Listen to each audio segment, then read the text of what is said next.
দেলওয়ার হোসেন সাইদি সাহেব হাফিজাহুল্লাহ এই আল্লাহর বান্দাটা প্রায় সময় বলতে ধরে দুনিয়ারি বান্দার মুসলমান ইসলামী আন্দোলন বা যে কোনো ইসলামের প্রতিটা কাজের ভিতরে যদি আল্লাহর সাহায্য পাইতে চাও তাহলে বদরের যুদ্ধের ৩১৩ সাহাবীর মতো ঈমানওয়ালা হয়ে যাও।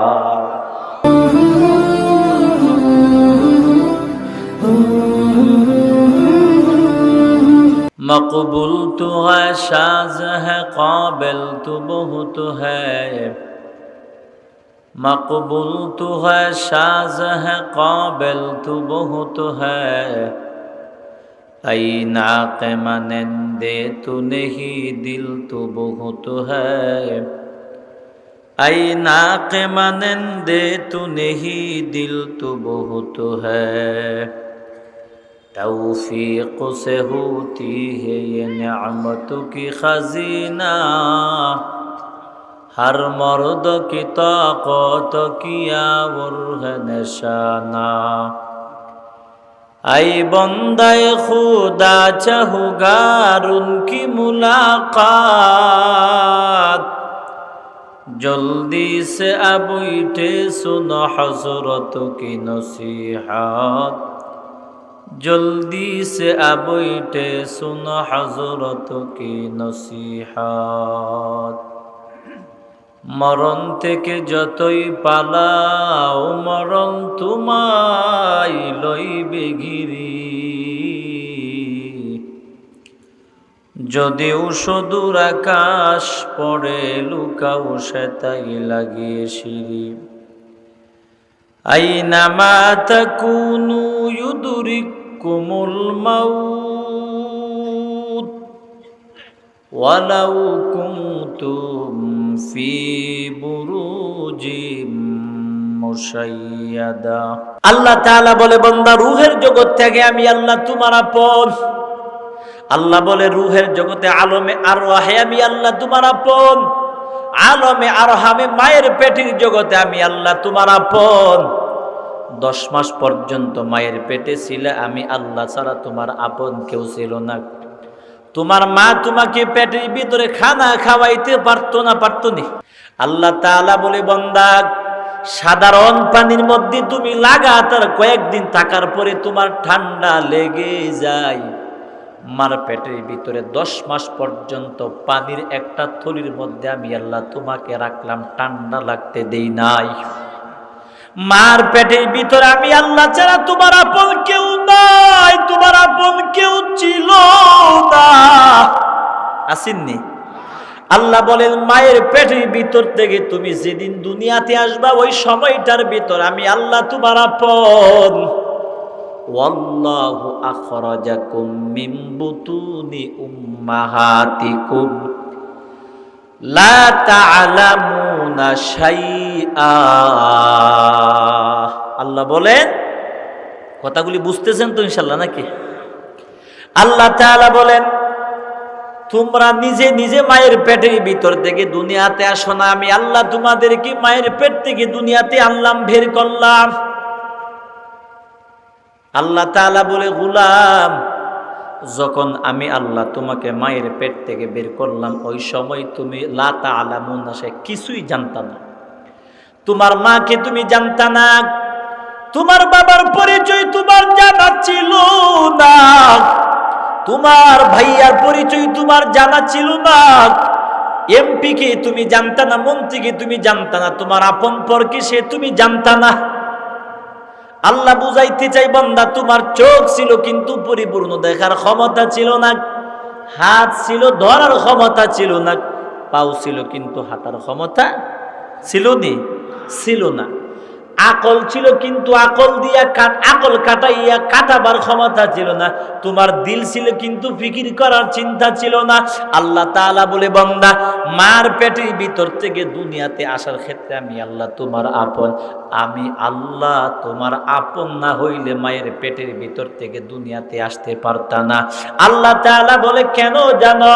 আমি আল্লাহ যাকে ইচ্ছা করতাম যে মায়ের পেটের ভিতর থেকে ওই বান্দাকে দুনিয়াতে পাঠাবো না, আমি আল্লাহ ওই মানুষটাকে মায়ের পেটের ভিতরে মরণ দিয়া দিতাম।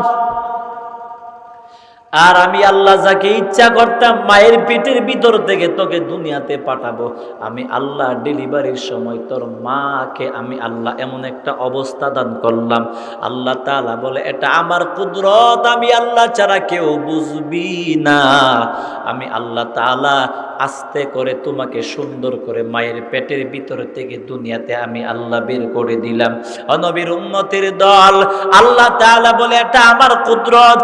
আমার কুদরত তুই তখনই বুঝবি যখন তোর দিল দিয়া তোর মাথা দিয়ে আমি আল্লাহকে চিনার চেষ্টা করবি, ঠিক কিনা জোরে কোন? আল্লাহ তাআলা বলেন মায়ের পেটের ভিতরে ভেতর থেকে দুনিয়াতে আমি আল্লাহ তোরে আল্লাহ। ওই ক্ষেত্রে আমি তোমার বন্ধু আর কেউ নাই, ছিল না, তোমার দাঁত ছিল না। আমি আল্লাহ তোমার খানার জন্য তোমার মার স্তনের মধ্যে আমি আল্লাহ দুধ দান করে দিলাম। আর আমি আল্লাহ কখনো কখনো তোর মায়ের স্তনের ভিতরে আমি আল্লাহ দুধ কখনো কখনো দিতাম না। আল্লাহ তাআলা বলেন দুনিয়ার জগতে আসলাম, আলমে দুনিয়া, দুনিয়াতেও আমি আল্লাহ ছাড়া তোমার বন্ধু কেউ নাই। আমি আল্লাহ তোমার আসল বন্ধু আর কেউ নাই। 24 ঘন্টা তোমার হায়াতের জীবনটা আমি আল্লাহ দিলাম। আমি আল্লাহর শক্তির মাধ্যমে কথা বলতে পারো, ধরতে পারো, হাঁটতে পারো, আকল দিয়া চিন্তা করতে পারো, সব বলে আমি আল্লাহর দেওয়া। ওই দুনিয়ার ক্ষেত্রেও আমি আল্লাহ তোমার বন্ধু, ঠিক কিনা জোরে কোন? আল্লাহ তাআলা বুঝাইতে চাই অন্ধকার কবরে যখন যাইবা মানে মরবা, এন্তেকালের সময় আমি আল্লাহ বন্ধু হইয়াই তোকে ঈমানের সাথে মরণ দিব। আমি আল্লাহ তোর বন্ধু না হলে বেঈমান হয়ে মরা লাগবে, ঈমান নিয়ে মরতে পারবি না, ঈমান তোর কপালে নসিব হবে না। আল্লাহ তাআলা বুঝাইতে যাও রে গোলাম, আমি আল্লাহ তাআলা তোমার দুনিয়াতেও বন্ধু, অন্ধকার কবরে আমি আল্লাহ তোমার বন্ধু। অন্ধকার কবরে আমি আল্লাহ ছাড়া কেউ নাই। অন্ধকার কবরে আমি আল্লাহই তো তোকে জান্নাতি ফাইসালা কবরে দান করব, ঠিক কিনা? আর কেউ করতে পারবে না, সম্ভব হবে না। অন্ধকার কবরে আমি আল্লাহ তোমার আপন। অন্ধকার কবর থেকে কিয়ামতের মাঠে উঠবা আমি আল্লাহ তোমার আপন। আরশে আজিমের নিচে ছায়া দেওয়ার ক্ষেত্রে আমি আল্লাহ তোমার আপন। জাহান্নাম থেকে বাঁচানোর ক্ষেত্রে আমি আল্লাহ তোমার আপন। জান্নাতে আমি আল্লাহ আপন না হইয়া তুই জান্নাতে যাইতে পারবি না। আল্লাহ তাআলা বলেন রূহের জগৎ থেকে শুরু করে গোটা জিন্দেগি ঘুরিয়া ফিরিয়া তুমি আবার জান্নাতে যাইবা। আল্লাহ তাআলা বুঝাইতে যাই গোলাম, পুরাটা জগতের ভিতরে জীবনের প্রতিটা ধাপে ধাপে ধাপে ধাপে আসল বন্ধু তোমার ছিলাম একমাত্র আমি আল্লাহ, ঠিক নেই? সব ক্ষেত্রে, দুনিয়ার ক্ষেত্রেও তোমার বিবির চাইতেও বড় বন্ধু আমি আল্লাহ, সন্দেহ নাই। এ তোমার বিবিকে আপন বলো, ভুল করবা। আমি আল্লাহ তোমার বিবির চাইতে বড় আপন, আমি আল্লাহ তোমার মার চাইতে বড় আপন, আমি আল্লাহ তোমার আপন ভাইয়ের চাইতে বড় আপন, সন্তানের চাইতেও বড় আপন। এ তোমার ভাইকে আঘাত দিয়া দেখো, তোমার ভাই তোমার দুশমন হতে দেরি হবে না। বিবিকে আঘাত দিয়া দেখো, তোর বউ আর এক জামাই নিতে গ্রহণ করতে দেরি করবে না। মা বাবাকে আঘাত দিয়া দেখো, তেজ্য পুত্র করতে দেরি করবে না। সন্তানকে আঘাত দিয়া দেখো, তোমার সন্তান তোমার দুশমন হতে দেরি হবে না। আল্লাহ তাআলা বলে সবাই আপন হলো স্বার্থের আপন, আর নিঃস্বার্থের আপন হলাম একমাত্র আমার নবী এবং আমি আল্লাহ, ঠিক নেই? মুফাসসিরিন বলে ফাসতামিউ লাক, আল্লাহর কথা, ধর্মের কথা মনোযোগ দিয়ে কেন শুনবা? আল্লাহু আকবার বলতে চান, আল্লাহ তাআলা বুঝাইতে চান বন্ধুত্বের মহব্বতের খাতিরে, বন্ধুত্বের সম্পর্কের কারণেই যদি কথা মনোযোগ দিয়ে শুনতে হয়, তাহলে সবচাইতে বড় বন্ধু আমি আল্লাহ। আমার কোরআনের কথা অবশ্যই তুমি মনোযোগ দিয়ে শুনতে বাধ্য, ঠিক কিনা জোরে বল? কারণ আমি আল্লাহর চাইতে বড় বন্ধু আর কেউ নাই। তো ফাস্তামিউ, আল্লাহ বলছে আমার কথা মনোযোগ দিয়ে শুনতেই হবে। দুই নাম্বার কারণ আল্লাহর কথা আজকে আমরা ধর্মীয় কথা মনোযোগ দিয়ে শুনি না, ভাল লাগে না। লোক কিন্তু কিচ্ছা কইলে কয় বক্তা বাল্লা আছে না নাই, এই সমস্যা। দুই নাম্বার কারণ মানুষের কথা মনোযোগ দিয়ে শোনার দুই নাম্বার কারণ সিদকিয়ত, মানে তাসদিক, সত্যতা। যার কথার ভিতরে যত সত্যতা তার কথার প্রতি মানুষ তত বেশি মনোযোগী, ঠিক কিনা? অনেক মানুষ দেখবেন, সব নেতা তো আর খারাপ না, অনেক নেতা আছে ভালো, আছে না? কথা কাজে একদম একুরেট, ঠিক নেই?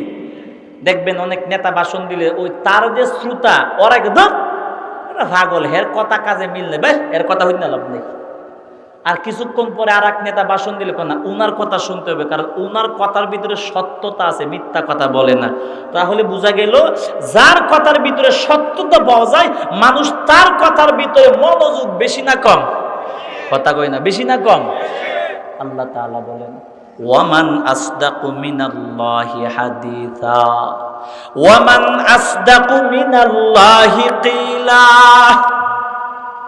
আল্লাহ তাআলা বুঝাইতে যায়, সত্যতার জন্য যদি মনোযোগ দিয়া মানুষের কথা শুনতে হয়, আল্লাহ তাআলা বলে আমি আল্লাহর চাইতে সত্য বলনেওয়ালা কেউ আছে নাকি? আমি আল্লাহর চাইতে সত্য কথা বলনেওয়ালা কেউ নাই। আমার কোরআনের চাইতে সত্য কিতাব আর নাই, হবেও না, ছিলও না। আল্লাহ তাআলা বলেন সত্যতার জন্য যদি কথা মনোযোগ দিয়া যদি শুনতে হয়, তাহলে সবচাইতে বড় সত্য কথা হলো কোরআনের কথা, ঠিক কিনা? জোরে কোন। তাহলে মনোযোগ দিয়া যদি শুনতে হয়, সবার আগে কোরআনের কথা শোনা লাগবে, ঠিক কিনা? গেল দুই কারণ। আল্লাহ তাআলা বলে দুই নাম্বার নিয়ম, আর অনেক ব্যাখ্যা আছে, বলার সময় না। আল্লাহ তাআলা বলে দুই নাম্বার নিয়ম হলো ওয়া আনসিতু, আমি আল্লাহর মহাব্বতে চুপ থাকা লাগবে মাহফিলে। কার মহাব্বতে? তো মাহফিলে বসে বুট খাইলে কি জবান চুপ থাকে? মাহফিলে বসে ফান খাইলে জবান চুপ থাকে? তো আল্লাহ বলছে ওয়া আনসিতু, চুপ থাকা লাগবে। কার মহাব্বতে? আল্লাহ তাআলা বুঝাইতে চাই, আপনার বড় ভাই পাশে বসা, আপনার বড় ভাইয়ের বয়ে যদি আপনি চুপ থাকেন সব পাইবেন না। ওই যে নিয়তের মধ্যে বেজাল, আপনি চুপ থাকতে হবে ওই নিয়তে যে আমি চুপ থাকতেছি, চুপচাপ বয়ান শুনতেছি, একমাত্র কারণ আমার আল্লাহ যেন আমার প্রতি রাজি হয়ে যায়। আল্লাহ তাআলা বলে এই দুইটা নিয়ম মাইনা যখন কোরআনের আলোচনা শুনবা, কোরআনের তিলাওয়াত শুনবা, ধর্মীয় কথা শুনবা, আল্লাহ বলে একটা পুরস্কার আমি আল্লাহ দেব। কয়টা পুরস্কার? লাআল্লাকুম তুরহামুন।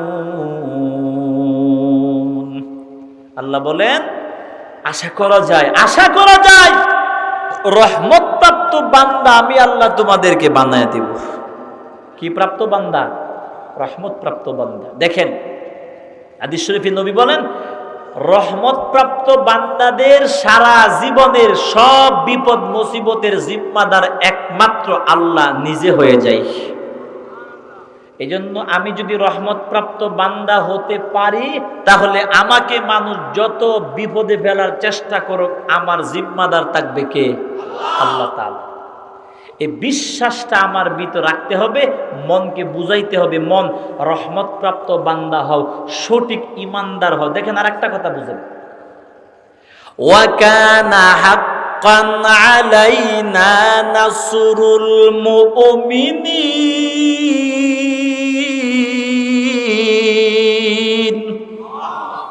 আল্লাহ তাআলা বলেন ইমানদার যারা, ওদেরকে বিপদের সময় সহযোগিতা করা আমি আল্লাহর হক। বাবার সামনে সন্তান বিপদে বললে বাবাকে ওয়াজ কইরা বুঝানো লাগে না, সন্তানকে বাঁচাও। বাবা এমনিই পাগল হয়ে যায় সন্তান বাঁচাবার জন্য, ঠিক কি না? আল্লাহ তাআলা বলেন আমার ইমানদার বান্দা যখন বিপদে বড় সহযোগিতার জন্য আমি আল্লাহ কুদরতি দিল পাগল হয়ে যাই। কত তাড়াতাড়ি বান্দাকে বাঁচাবে। এবার আপনি বুঝেন সঠিক ইমানদার আপনি হইতে পারলেন কিনা, রহমত প্রাপ্ত বান্দা হতে পারলেন কিনা, আল্লাহর কাছে সঠিক ইমানদার হতে পারলেন কিনা, ওই জিনিসটা আপনি কখন বুঝবেন? বিপদে পড়ার পরে আল্লাহর সহযোগিতা যখন আপনি পাবেন, তখন মনে মনে ধরে নেবেন যে আমার আল্লাহর কাছে আমি পরিপূর্ণ ইমানদার হতে পারলাম। কারণ পরিপূর্ণ ইমানদার না হলে সহযোগিতা কে করবে না? আল্লাহ করবে না। এই জন্য আল্লাহ দেলওয়ার হোসেন সাইদি সাহেব হাফিজাহুল্লাহ, এই আল্লাহর বান্দাটা প্রায় সময় বলতে নরে দুনিয়ার ইমানদার মুসলমান, ইসলামী আন্দোলন বা যে কোনো ইসলামের প্রতিটা কাজের ভিতরে যদি আল্লাহর সাহায্য পাইতে চাও তাহলে বদরের যুদ্ধের 313 সাহাবীর মতো ঈমানওয়ালা হয়ে যাও। উনি প্রায় সময় এই কথাটা বলতেন। বদরের যুদ্ধে 313 জন সাহাবীকে সহযোগিতা কে করেছেন? আল্লাহ সহযোগিতা করার কারণেই তো বিজয় হইল। আল্লামা সাইদি সাহেব এই কথাটা বারবার বুঝাইতে চাইছিল, মাত্র 313 জন বদরীর সাহাবীর মতো ঈমানওয়ালা মানুষ যদি বাংলার জমিনে থাকে, আল্লাহ তাআলা সহযোগিতা অবশ্যই করবে আর আল্লাহ বিজয়ও দান করবে। সহযোগিতা পাও না, বুঝতে হবে বদরী সাহাবীদের মতো ঈমান এখনো হইতে পারো নাই। পরিষ্কার কথা, ভেজাল আছে কোনো? পরিষ্কার। সাহাবীদেরকে আল্লাহ সহযোগিতা করলে তোমাকে কেন করে না বুঝতে হবে সাহাবাইর ঈমান আর তোমার ঈমানের মধ্যে পার্থক্য আছে। তাদের মতো ঈমান থাকলে অবশ্যই আল্লাহ সহযোগিতা করবে, এটা আল্লাহর ওয়াদা। কার ওয়াদা? ওয়া কানা হাক্কান আলাইনা নাসরুল মুমিন, এটা আল্লাহ বলে আমার ওয়াদা, পাগল হয়ে যায় বাঁচাবার জন্য। ঠিক কি না? দরকার এ ভাই। এই জন্য আল্লাহ তাআলা বলে, ইমানদার আমি আল্লাহ তাআলা তোমাদেরকে বললাম দুইটা নিয়ম মাইনা যখন কোরআনের বয়ান শুনবা, আমি আল্লাহ তোমাদেরকে রহমত প্রাপ্ত বান্দা বানায়া দিব। রহমত প্রাপ্ত বান্দা হওয়ার পর মরণ পর্যন্ত তোমাদের সব মুসিবতের জিম্মাদার হয়ে যাব আমি আল্লাহ। কে হবে? আল্লাহ তাআলা। প্রাসঙ্গিক কথা শেষ, এখন মূল আলোচনা। তাহলে এই আয়াতের দ্বারা কি বুঝলেন? অবশ্যই কোরআনের কথা মনোযোগ দিয়া জবান চুপ রাইকে অবশ্যই শুনতে হবে, ঠিক কি না?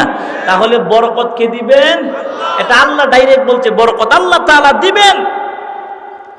এই বিষয়টা আরো সহজে বুঝাবার জন্য হাকিমুল উম্মত থানবী রহমাতুল্লাহি আলাইহি বলেন, আল্লাহ তাআলার রহমত যদি পাইতে চাও, আল্লাহর ওলি বলেন যেই জায়গার মধ্যে কোরআনের কথা হয়, জান্নাত জাহান্নামের কথা বলা হয়, যেই জায়গার মধ্যে ধর্মীয় কথা বলা হয়, ওই জায়গাটা হলো জান্নাতের বাগান, রহমতপূর্ণ জায়গা। আল্লাহর ওলি বলেন এ রহমত প্রাপ্ত জায়গা থেকে সবাই বরকত রহমত নিয়ে বাড়িতে যেতে পারে না। আল্লাহর ওলি বলেন এই যে মাজলিসটা বরকতের মাজলিস, সন্দেহ আছে? আল্লাহওয়ালা বলে বরকতের মাজলিস থেকে সবাই বরকত নিয়ে যেতে পারবে না। মাজলিসের ভিতরে বসার পর তোমার বলতে আল্লাহর প্রতি যত নম্র ভদ্র হবে, এ মাজলিসে বসার পরে তোমার মনের মহব্বত আল্লাহর প্রতি যত বেশি হবে, যত তাকওয়াওয়ালা হইবা, আল্লাহর ওলি বলেন তত বেশি বরকত আল্লাহ তাআলা তোমাকে দান করবে। যত বেশি রহমত পাইবা তত বেশি মাহবুব বান্দা হইতে পারবা। 2 নাম্বার সময়। 2 নাম্বার কি? সময়। আল্লাহ তাআলা একটা সূরা নাযিল করছেন কোরআনে, সূরাতুল আসর, ঠিক নেই? আল্লাহ তাআলা এই সূরার মধ্যে কসম করছেন, বলা আসর, আল্লাহ সময়ের কসম করছেন। এখন একটু বুঝেন, আকাশ, জমিন, চন্দ্র, সূর্য, গাছপালা, বৃক্ষ, তরুলতা, পাহাড়, সাগর, নদী, কত কিছু আছে। আল্লাহ সব কিছু বাদ দিয়া সময়ের কসম কেন খাইলেন? আল্লাহ সময়ের কসম খাওয়ার পরপরই মানুষের ধ্বংসের কথাটা আল্লাহ বলছেন। মানুষের ধ্বংসের সাথে সময়ের কি সম্পর্ক? মুফাসসিরিন এই বিষয়টা পরিষ্কার করার জন্য বলছেন এইভাবে, আল্লাহ তাআলা বুঝাইতে চায় পৃথিবীর যত, ভালো করে বুঝেন, পৃথিবীর যত মানুষ ধ্বংস হয়, জাহান্নামী হয়, দুনিয়াতে ক্ষতিগ্রস্ত হয়, দুনিয়া বা পরকাল, এক কথায় পৃথিবীর সমস্ত মানুষের ধ্বংস হওয়ার পিছনে যতগুলি কারণ, এর মধ্যে সবচেয়ে উল্লেখযোগ্য কারণ হলো সবাইকে সঠিক ব্যবহার না করা, সবাইকে ঠিকভাবে কাজে না লাগানো। আমার বাংলাদেশ, আমরা তো বলি সোনার বাংলাদেশ, গুড়ার ডিম গোবরের বাংলাদেশ, গোবর সোনার বাংলাদেশ হতে পারে নাই। এখনো পর্যন্ত রাস্তাঘাটে যে অবস্থা, এই কি বলে রেল ট্রেন যে অবস্থা, এই বিষয়টা বলা আমাদের জন্য এখনো ঠিক হয় নাই। জাপান আমাদের, ভালো করে বুঝেন, সময়কে কাজে লাগানোর কারণে, সময়কে কাজে লাগাইলে মানুষ দুনিয়াতেও লাভবান হয়, পরকাল তো আছে। আমি একটি ঘটনা বলি, বুঝবেন। আমরা বিধ্বস্ত রাষ্ট্র, আমাদের দেশ স্বাধীন হয়েছে প্রায় কয় বছর হবে আনুমানিক বলেন?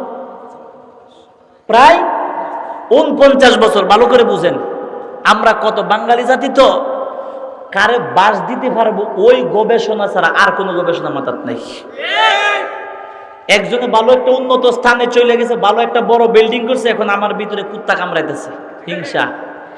ওরে কেমনে একটা ফ্যাসও ভালো বিল্ডিংটা বিক্রি করানো যায়, ঠিক না?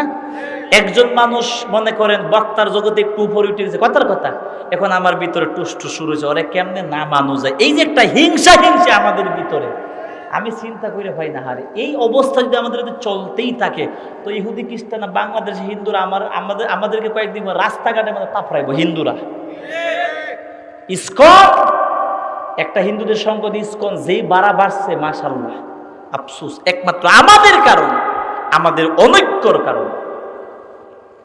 আমি বাংলাদেশে যত আলেম আছে, যত বক্তা আছে, আমি সবাইকে দলবদ্ধ নির্বিশেষে সবাইকে মহাব্বত করি একটা কারণে। আমি চিন্তা করি তার আকীদা কথাবার্তা ভিন্ন হোক, কিন্তু সে আলেম, তার দ্বারা দিনের একটু উপকার হলেও হইতেছে, বেশি না হোক কম হলেও তো হইতেছে। আমি সেই সুবাদে আমি তাকে মহাব্বত করি।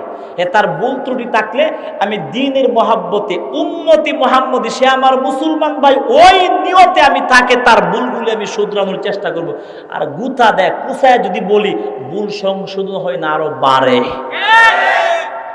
এই আদর্শটা আমাদের ভিতরে, আমরা বিশেষ করে আমাদের কথা বলি, আপনারা না, আমরা উলামা ইকরাম এই বিষয়টা এখন আমল করতে পারতেছি। আল্লাহ তাআলা সারা বাংলাদেশের উলামা ইকরামকে এক প্ল্যাটফর্মে মহাব্বতে এই ময়দানের মধ্যে ওয়াজের কাজগুলি করার তৌফিক দান করুক, মহাব্বতে বলেন আমিন। লাভ নাই হিংসা করে লাভ নাই। এবার আল্লাহ তাআলা বলে, সময় কত দামি জিনিস জানো? এই সময়টা আমি আল্লাহ তোমাকে দিলাম, ওই সময়টা আমল দিয়ে কাজে লাগাও। তোমার সময়টা যদি আমলের মাধ্যমে কাজে না লাগাও, জীবন ধ্বংস হবে, জিন্দেগিতে খুঁজা পাইবা না। আমাদের দেশ স্বাধীন হয়েছে 49 বছর। জাপান একটা নাম শুনছেন, দেশ জাপান।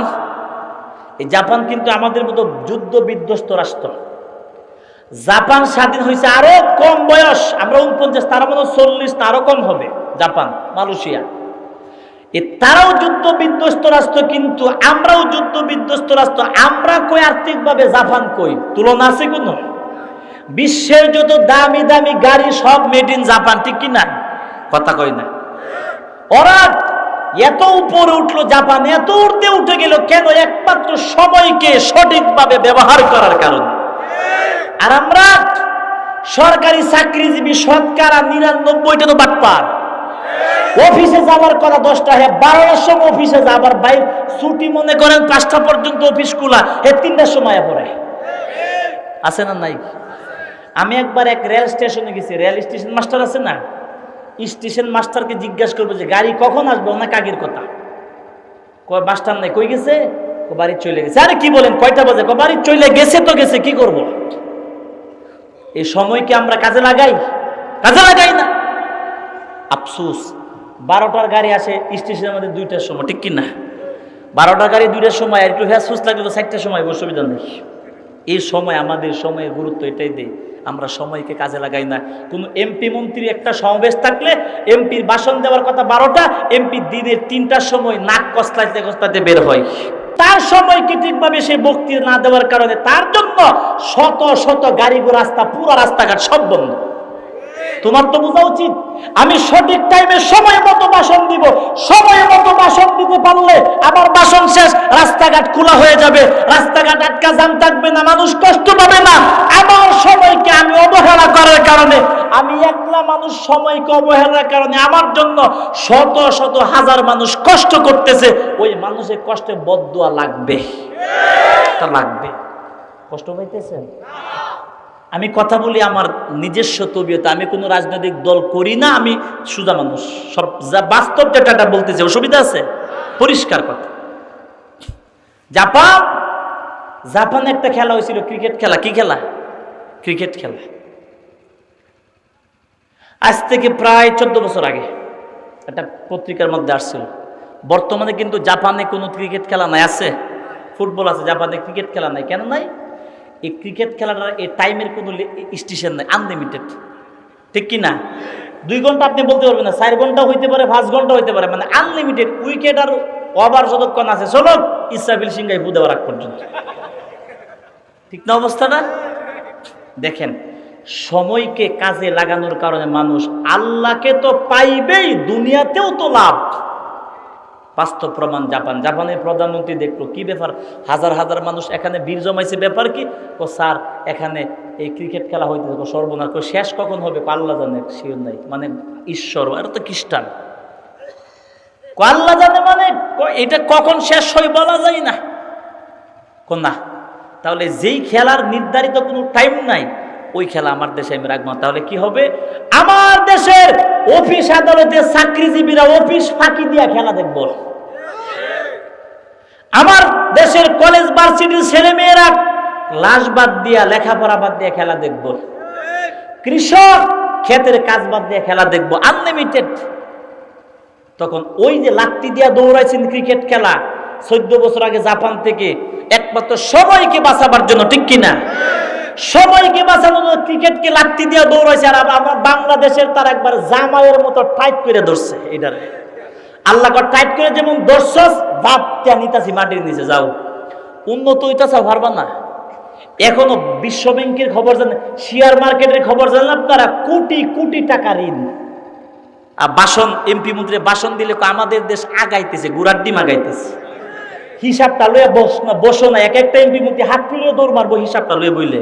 বিশ্ব ব্যাংকের যে অবস্থা, আর্থিক যে অবস্থা, পদ্মা সেতুর যে অবস্থা, সময়কে কাজে না লাগার। এখন দেখেন, এই ক্রিকেট খেলাকে বাদ দিয়েছে জাপান, ফুটবলটা শুধু আছে, ঠিক না? জাপান ক্রিকেট খেলা বাদ দিয়েছে, কিন্তু সময়কে কাজে লাগানোর জন্য, সময়কে গুরুত্ব দেওয়ার কারণে, সময়কে মর্যাদা দেওয়ার কারণে, পরকালবাদ, ওরা তো খ্রিস্টান, পরকালবাদ, কিন্তু দুনিয়াতে আল্লাহ কত ঊর্ধ্বে তাদেরকে উঠাই দিয়েছে, ঠিক কিনা জোরে কোন? আমরাও যদি সময়কে কাজে লাগাই, তাহলে আমাদেরকেও আল্লাহ, আমরা তো মুসলমান, আমাদেরকে দুনিয়াতেও দিবে, পরকালেও দিবে। সুবহানাল্লাহ বলে। আল্লাহ তাআলা কষ্ট পাইতেছেন বা? এগুলি বাস্তবতা, এগুলি আমাদেরকে বুঝতে হবে, মনকে বুঝাইতে হবে, ঠিক না? এই জন্য আল্লাহ তাআলা বলি, বান্দা সাবধান, যতগুলি মানুষ দুনিয়াতে ধ্বংস হয়, সব ধ্বংস হওয়ার মূল কারণ হলো সময়কে ঠিকভাবে কাজে না লাগানো, ঠিক কিনা জোরে কোন? আজকের কাজটা তোমাকে আজকেই করা লাগবে, আগামী কালকের জন্য রাখা যাবে না। ও নবীর উম্মতের দল, আল্লাহর ওলি হাফিজ রহমাতুল্লাহি আলাইহি বলে, সময়টা যদি আমল দিয়া কাজে না লাগাও, একদিন তুমি এমন কান্দা কাঁদবা, এ তোমার আপন সন্তানও তোমার কান্না বুঝার থাকবে না। এমন দুঃখ তুমি করবা, এমন কান্না কাঁদবা, ওই কান্নার মর্যাদা বুঝার কেউ থাকবে না, কাউকে পাইবা না। মাথার মধ্যে চিন্তা করবা, কি করলাম আমি? আমার জীবনটার মধ্যে কেউ নামাজ বানাইলাম না, আমি আমার জীবনটা রোজাওয়ালা কেন বানাইলাম না, তাকওয়াওয়ালা কেন বানাইলাম না? ওই সময় চিন্তা করতে পারবা, কিন্তু কোনো লাভ হবে না। নবীর উম্মতের দল, এই জন্য আল্লাহ তাআলা, আল্লাহর ওলি ইমাম রাজি রহমাতুল্লাহি আলাইহি বলেন, আল্লাহ তাআলা সূরাতুল আসর নাযিল করলেন সময়কে বুঝাবার জন্য। আল্লাহর ওলি বলেন, ফখরুদ্দিন রাজি রহমাতুল্লাহি আলাইহি বলে, এই সূরাতুল আসরের যে ব্যাখ্যাটা, তাফসীরটা আমার বুঝে আসছিল না, এক বরফ বিক্রেতার থেকে দেখে ব্যাখ্যাটা বুঝে আসছে। কিটা? তো মক্কার বাজারে এক ব্যক্তিকে দেখলাম বরফ বিক্রি করতেছে। কি বিক্রি করে? ওই ব্যক্তি বলতেছে, ভাই তাড়াতাড়ি আমার বরফটা কিনো, আমাকে বাঁচাও, কারণ যত দেরি করবা আমার বরফ তত তাড়াতাড়ি গলবে। নাকি নাস্তা পাইবেন 5 ঘন্টা পরে? কথা কই না। এত বড় বরফের চাক্কাটা 5 ঘন্টা পরে কি এত বড় পাইবেন না? ছোট হয়ে যাবে না? থাকবেও না। বলে, ভাই তাড়াতাড়ি আমাকে বাঁচাও, আমার বরফের চাক্কাগুলি তাড়াতাড়ি ক্রয় করো, তাড়াতাড়ি আমাকে বাঁচাও, যত দেরি হবে আমার বরফটা নষ্ট হয়ে যাবে, গলে নষ্ট হয়ে যাবে। আল্লাহ তাআলা যেন বুঝাইতে চাই, ও দুনিয়ার ইমানদার, আল্লাহর গোলাম, আল্লাহ তাআলা যেন বলে, বান্দা আমি আল্লাহ তোকে যে হায়াত আমি আল্লাহ দিলাম, ওই হায়াতটা বরফের মতো গলতে আছে, গলতে আছে, গলতে আছে। তোমার আজকে রাত্রটা চলে গেল, তোমার জীবন থেকে একটা রাত্র বিয়োগ হয়ে গেল, আগামীকালকে দিনটা চলে গেল, তোমার জীবন থেকে একটা দিন কিন্তু আউট হয়ে গেল, ঠিক কিনা? মানে তোমার জীবনটা কিন্তু বরফের মতো গলিয়া গইলে কমতেছে। বরফ যেমন এক সময় গলতে গলতে আর কিছুই পাওয়া যায় না, একদিন তোমার জীবনটা গলতে গলতে কিছুই থাকবে না, মরণ তোমার কাছে হাজির হয়ে যাবে। এই মরণ আসার আগে আগে জীবনটা বরফের মতো গলার আগে আগে তোমার জীবনটাকে আমল দিয়া, জীবনটাকে বের দিয়া, জীবনটাকে আমলওয়ালা বানাও, ঠিক কিনা? না হয় তুমি আফসোস করবা। আল্লাহর ওলি হাফিজ রহমাতুল্লাহি আলাইহি বলেন, এক আল্লাহর গোলাম যুবক সন্তান দিজলা নদীর কিনার দিয়ে হাইটা হাইটা যায়। হাইটা হাইটা যাওয়ার সময় যুবক সন্তানটা দেখলো একটা বৃদ্ধ মানুষ, মুরব্বী মানুষ, সাদা দাড়ি মুরব্বী মানুষ দিজলা নদীর পানির দিকে তাকাইয়া কাঁদতেছে আর কি যেন তালাশ করতেছে। যুবক সন্তানটা বলে, ও মুরব্বী, আপনি কি তালাশ করেন, কেন কাঁদেন, কি দুঃখ? ওই যুবক সন্তানকে বলে, যুবক, তুমি আমাকে ডাক দিলা, তোমার ডাক শোনার পরে আমার দুঃখটা বেড়ে গেল বলে কেন? যুবক সন্তানটাকে বলে, কেন আমার দুঃখ বাড়লো জানো? কারণটা হলো তোমার সাথে আমার রক্তের কোনো সম্পর্ক নাই। এ যুবক, তুমি আমাকে চিনো না, আমিও তোমাকে চিনি না, তোমার সাথে আমার রক্তের কোনো সম্পর্ক নাই। এ যুবক সন্তান, তুমি আমাকে সান্ত্বনার সুরে ডাক দিয়া বললা, কেন আমি কাঁদি? এ যুবক, তোমার মতো সন্তান আমারও আছে। এ যুবক, এই সান্ত্বনার কথাটা তো আমার সন্তান আমাকে বলার দরকার ছিল, ঠিক কিনা? আমার সন্তান আজও পর্যন্ত আমাকে বলে নাই যে বাবা তুমি কেন কাঁদো, কি দুঃখ তোমার মনে, বলো। এ যুবক, তুমি বলছো আমার ছেলে বলে নাই। এই যুবক, আজকে বুঝলাম রক্তের সম্পর্ক হইলে আপন বলা যায় না। রক্তের সম্পর্ক হলে আপন বলা যাবে না। নবীর আপন চাচা, নবীর দুশ্মন, মদিনার মানুষের সাথে নবীর কোনো সম্পর্ক নাই রক্তের, কিন্তু মদিনার মানুষ নবীর জন্য জীবন দিছে কিনা? আপনি মনটাকে বুঝাইতে হবে। তোমার আপন চাচা, তোমার আপন চাচা ইসলাম বিরোধী কথা বলে, ইসলামের বিরুদ্ধে তার অবস্থান, আপনার চাচা হওয়ার পরেও সে আপনার দুশ্মন, রক্তের সম্পর্ক হওয়ার পরেও সে আপনার দুশ্মন। কারণ আল্লাহ এবং ধর্মের সাথে যার বিরোধতা আছে, সে আমার আপন রক্তের হলেও তে আমার বন্ধু হতে পারে না। আমার বন্ধু তো হবে সে যে নাকি আমলওয়ালা, তাকওয়াওয়ালা, কোরআনওয়ালা, ইসলামওয়ালা, ঠিক কিনা জোরে কন? এই জিনিসটা মনকে বুঝাইতে হবে। এ নবীর উম্মত, আল্লাহওয়ালা বলেন, আল্লাহর ওলি হাফিজ রহমাতুল্লাহি আলাইহি অনেক বড় শায়ের ছিলেন, কবি। উনি বলেন, এই যুবক সন্তানটা বলে, ও চাচা, কি ব্যাপার, কি দুঃখ আপনার মনে, বলেন। আপনি দিজলার পানির দিকে তাকাইয়া কি তালাশ করতেছেন, বলেন।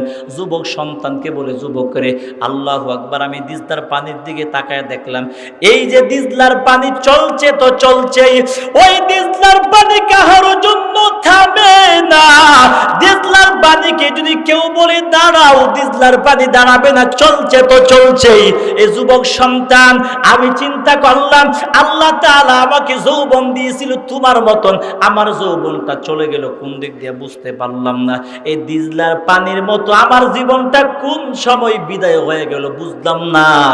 দিজলার পানি চলে গেলে যেমন কেউ তালাশ করে পাবে না, আমার যৌবন যে চলে গেল, আমি বৃদ্ধ মানুষ, সারা জীবন তালাশ করলে আমি আমার যৌবন পাবো না। পাওয়া যাবে?